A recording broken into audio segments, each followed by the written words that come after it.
नमस्कार प्यारे मित्रों। आज हम लोग बात करने वाले हैं चरक निदान स्थान का जो अंतिम चैप्टर है अर्थात 8वां चैप्टर आपका क्या है, अपस्मार निदान अध्याय के बारे में बात करेंगे। देखेंगे यहाँ पर तो सिलेबस के अकॉर्डिंग देखेंगे। सबसे पहले हम लोग अध्याय परिचय की बात कर लेते हैं। पहला पॉइंट है तो अध्याय परिचय में बताना है कि अपस्मार क्या है ना, उसके बारे में बताना है।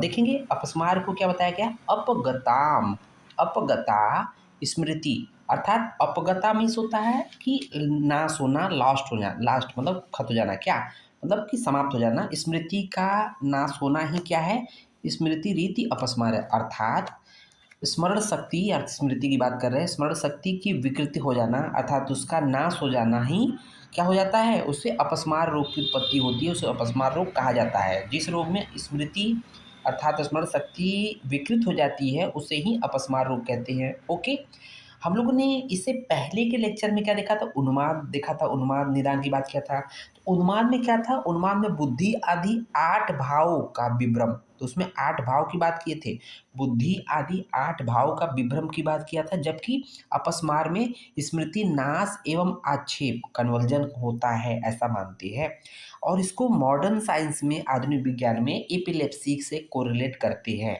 ये तो था अध्याय परिचय। अब देखते हैं सेकेंड पॉइंट जो इसका है, आपके सिलेबस के अकॉर्डिंग देखेंगे सिद्धांत विवरण।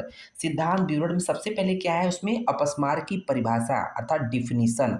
तो क्या है डिफिनीशन अपस्मार की, अर्थात अपस्मार कहते किसे हैं। लेकिन यहाँ पर श्लोक आया चरक निदान 8 का श्लोक नंबर 5वां देखेंगे। आप लोग बुक जरूर खोलिएगा क्योंकि हो सकता है कि मेरा कुछ पॉइंट गलत हो तो मुझे भी करेक्ट करवा दीजिएगा। ओके, देखेंगे अपस्मारम पुनः स्मृतिर्बुद्धिर सत्व संप्लादि विभत्स चेष्टम अवस्थिकम तमः प्रवेश आचक्षते। कहने का मतलब यहाँ पर अपस्मार की परिभाषा या अपस्मार में मुख्य रूप से 3 बातें हो रही है। पहला, स्मृति बुद्धि और सत्व का संप्लाद। क्या है, स्मृति बुद्धि सत्व संप्लादी, है ना। स्मृति बुद्धि सत्व संप्लादी मीन्स संप्लाद का मतलब होता है डूब जाना या विभ्रम हो जाना, अर्थात स्मृति का, बुद्धि का, सत्व का जो है डूब जाना अर्थात विभ्रम हो जाना। तो ये पहला पॉइंट हो गया। दूसरा क्या है कि विभत्स चेष्टम, विभत्स चेष्टम मतलब वो उलूल जुलूल की हरकत करने लगता है ना। चेष्टा जो होती है वो विभत्स है अर्थात सामान्य चेष्टा नहीं होती है। तीसरा क्या है, तमः प्रवेश। तमः प्रवेश का क्या मतलब है, तीसरा तमः प्रवेश है तो तमः प्रवेश का मतलब होता है कि आंखों के सामने बिल्कुल अंधेरा सा छा जाना। अर्थात देखते हैं कि जब एपिलेप्सी का जो दौरा आता है बिल्कुल उसके आंखों के सामने अंधेरा छा जाएगा, उसकी ज्ञान शक्ति समाप्त हो जाएगी, है ना, उसको कुछ ज्ञान ही नहीं रहेगा, मतलब बेहोशी की हालत में आ जाएगा। तो ये 3 चीज़ें हैं। पहला पॉइंट क्या है, स्मृति बुद्धि और सत्व का संप्लाद अर्थात डूब जाना, विभ्रम हो जाना। दूसरा पॉइंट क्या है, विभत्स चेष्टा है, उसकी जो एक्टिविटी होगी बहुत डिफरेंट होगी। तीसरा है तमः प्रवेश अर्थात आंखों के सामने अंधेरा छा जाना। इसको अगर एक तरह से मोटा मोटा देखा जाए तो क्या पूरा टोटली कहेंगे, अर्थात इस श्लोक का मीनिंग कि स्मरण शक्ति बुद्धि और मन के विभ्रम से विभत्स चेष्टा युक्त कभी अंधकार में डूबते हुए की तरह कभी ज्ञान शून्य होने को अपस्मार कहा जाता है, ऐसा बुक में लिखा है। इस तरह से ये अपस्मार की परिभाषा हो गई। उसके बाद देखते हैं कि जो सेकंड पॉइंट है हम लोग का सिद्धांत विरोध में, अपस्मार का अभिमुखीकरण। अभिमुख मतलब होता है कि अपस्मार के मुख में जाना। किन कारणों से, कौन कौन से फैक्टर्स हैं, कौन कौन से प्रीडिस्पोजिंग फैक्टर हैं, प्रीडिस्पोजिंग फैक्टर ऑफ अपस्मार मतलब व्यक्ति में वो ऐसे कौन कौन से फैक्टर हैं जिसकी वजह से वो अपस्मार या एपिलेप्सी हो सकती है ना। तो यहाँ देखेंगे तो यहाँ पर दिया हुआ है कि वे अपस्मार इस प्रकार के मनुष्यों को हाँ शीघ्र ही हो जाते हैं। मतलब किस प्रकार के मनुष्यों को शीघ्र हो जाते हैं, मतलब कौन कौन से फैक्टर पर्टिकुलर व्यक्ति में रहेगा, पर्सन में रहेगा जिससे कि उसको अपस्मार रोग हो जाएगा, मतलब कि एपिलेप्सी हो जाएगी। तो वह जैसे वह किन किन लक्षणों से युक्त होगा या कौन कौन से फैक्टर से इन्वॉल्व होगा, जैसे रज व तम से दूषित मन वाले, जिनका मन, पहला पॉइंट देखेंगे, जिनका मन रज जो दोष मानसिक दोष है, क्योंकि मानसिक बीमारी की बात कर रहे हैं हम लोग अपस्मार। ओके, उन्माद अपस्मार क्या है, मानसिक बीमारी है। तो मानसिक बीमारी में किस दोष का इन्वॉल्वमेंट होता है, रज और तम से दूषित मन रहेगा, रज और तम से दूषित मन वाले व्यक्ति अगर है। दूसरा उन्मादगामी है ना, उन्मादगामी है, दोष अगर उनके शरीर में उन्मादगामी है ना, अपने स्थान से दूसरे स्थान चले गए हैं। तीसरा है क्या, विषम और बहुत दोष वाली, विषम है और बहुत दोष वाले व्यक्ति हैं। साथ ही साथ मलिन जो व्यक्ति है वो मलिन विकृत द्रव्यों से युक्त एवं अपवित्र भोज्य पदार्थों को, जो अपवित्र अर्थात जो अशुद्ध भोज्य पदार्थ है, खाने पीने की चीज़ें हैं, उनको विपरीत विधि से खाने के नियमों के साथ सेवन करते हुए, उसके बाद दिया है दूसरे विषम शरीर की चेष्टाओं को करते हुए, दूसरे विषम शरीर की चेष्टाओं को करते हुए मनुष्यों के या अधिक क्षीण होने से प्रकुपित हुए दोष, रज और तम से दूषित मन वालों की हृदय व इंद्रियों के स्थानों में जाकर अपस्मार रोग को उत्पन्न करती है। तो कहने का मतलब ये फैक्टर है, अगर ये फैक्टर पाया जाता है तो ये एक तरह से फिजियोलॉजी हो जाती है, जिसकी वजह से एपिलेप्सी अपस्मार रोग की उत्पत्ति होती है।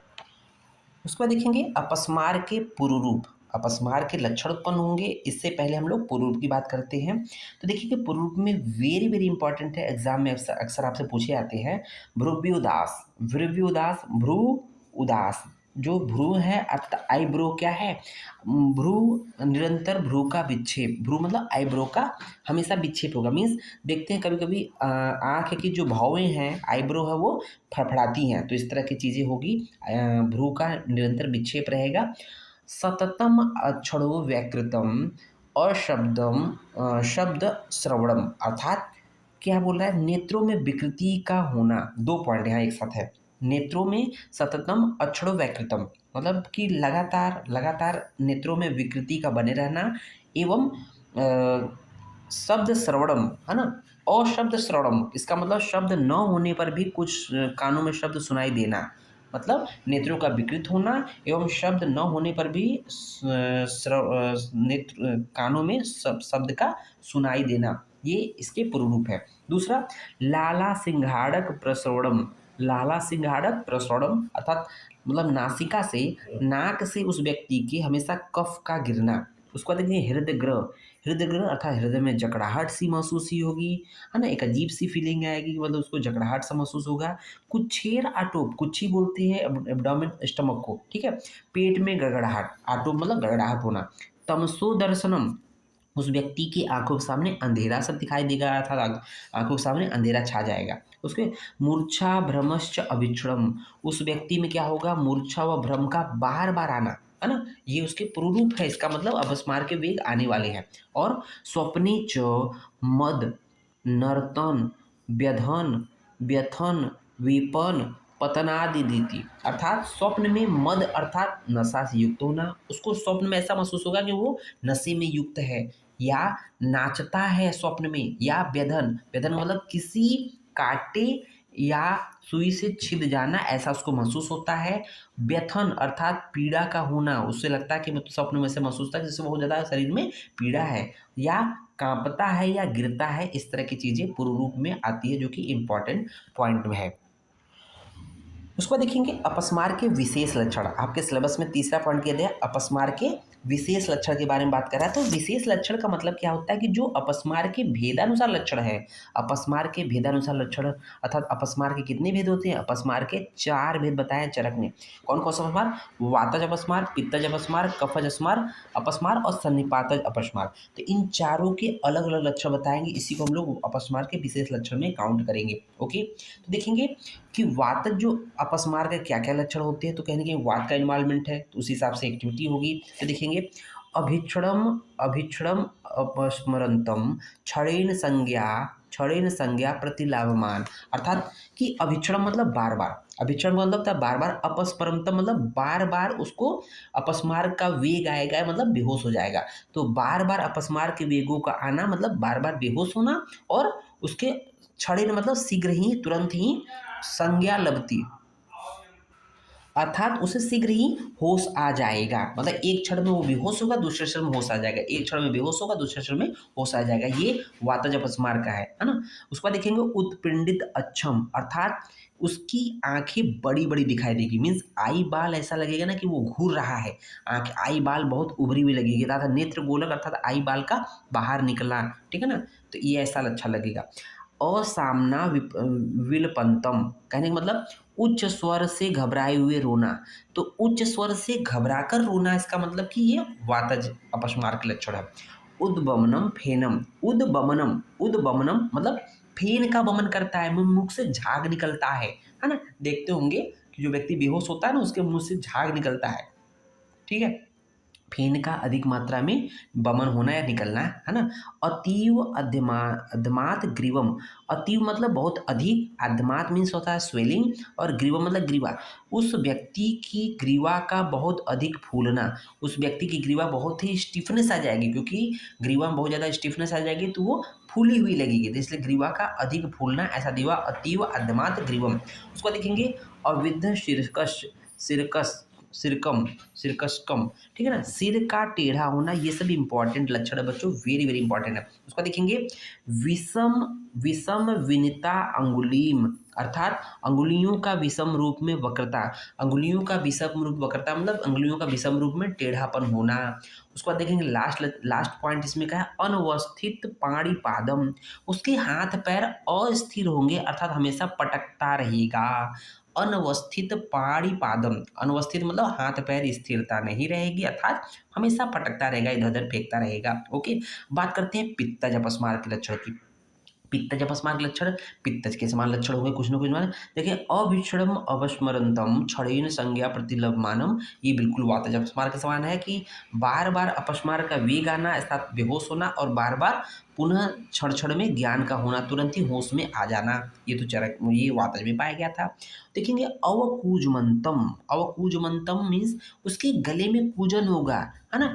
अव्यक्त शब्द निकल, कूजन का मतलब जैसे आप कबूतर के देखते हो कि एक तरह से वो कूजते हैं, कबूतर जो बोलते हैं उसको बोलते हैं कूजन, है ना। तो इसका मतलब कि जिस तरह से वो अव्यक्त शब्द निकलता है उसी तरह से अकूजन, अपस्मार के लोगों में भी गले में कूजन होगी।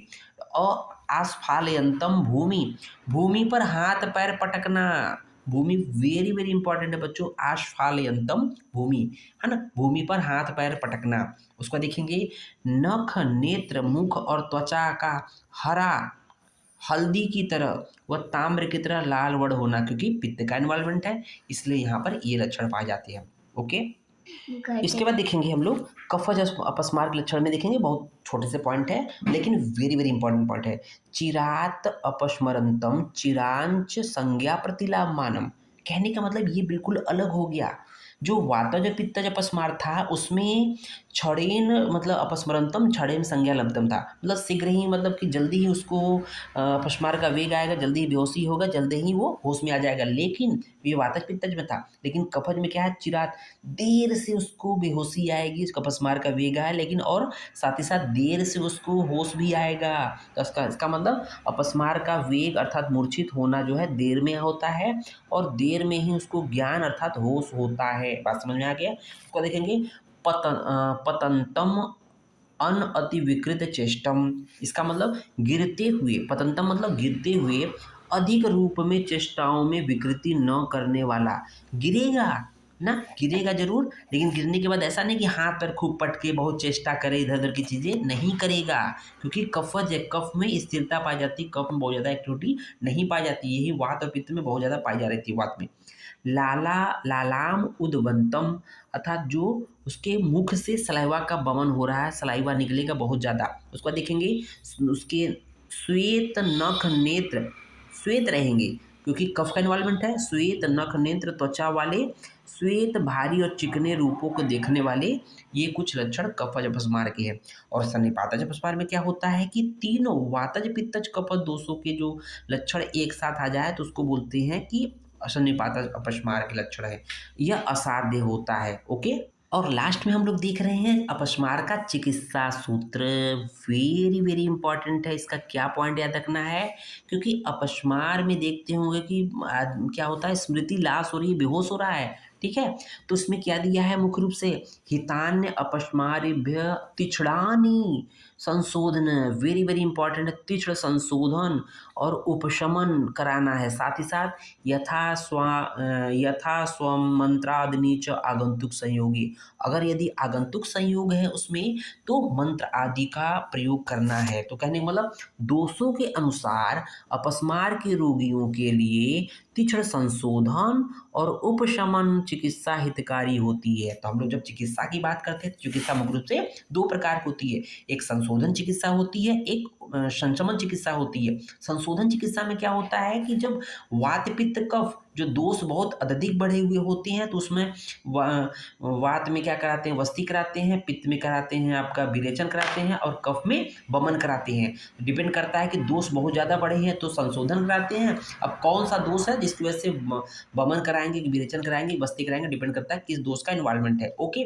दूसरा चीज़ है कि अगर दोष कम है, इन्वॉल्वमेंट दोष कम प्रकोपित है, इसका मतलब तब उपशमन या संशमन चिकित्सा कराती है। ओके। और तीसरा पॉइंट दिया है कि आगंतुक अनुबंध होने पर अगर दोषों के अलावा बाहर से कोई और चीज का इन्वॉल्वमेंट है, आगंतुज अनुबंध होने पर जो है मंत्र बलि पूजा पाठ आदि हितकारी होता है। तो इसको हम लोग शॉर्टकट में क्या बोल दिए कि अगर दोषों के अनुसार क्या है कि तीव्र संशोधन कराएंगे जब दोष बहुत अधिक बड़े होंगे, उसमें वमन विरेचन वस्ती इत्यादि जो भी, अगर वात है तो वस्ती क्रिया, पित्त है तो एक तरह से विरेचन कराएंगे और कफ है तो वमन कराएंगे।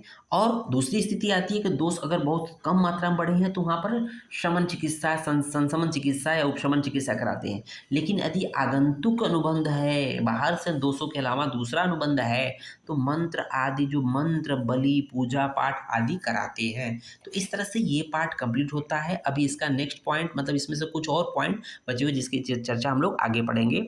जय हिंद, जय भारत, जय हरदा, धन्यवाद।